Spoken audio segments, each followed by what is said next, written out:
সদ্য তালাক হয়েছে তার। এরপরই করে বসলেন এক অদ্ভুত কাজ, খুলে ফেলেন নিজের পারফিউম ব্র্যান্ড, আর এর নামকরণ করলেন ডিভোর্স। এমনই এক চাঞ্চল্যকর ঘটনায় আলোচনায় এসেছে দুবাইয়ের শাসক ও আরব আমিরাতের প্রধানমন্ত্রী মোহাম্মদ বিন রাশিদ আল মাকতুমের মেয়ে মাহরা বিনতে।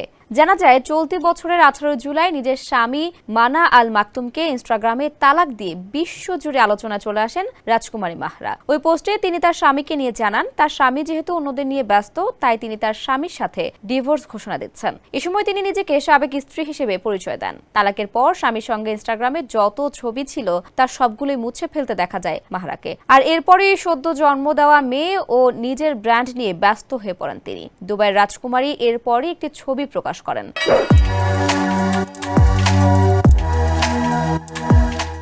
যেখানে তাকে একটি কালো বোতলে নিজের পারফিউমের ব্র্যান্ডিং করতে দেখা যায়। এর আগেও বেশ কিছু তারকাকে নিজ নিজ পারফিউম ব্র্যান্ড নিয়ে কাজ করে সাফল্য পেতে দেখা যায়।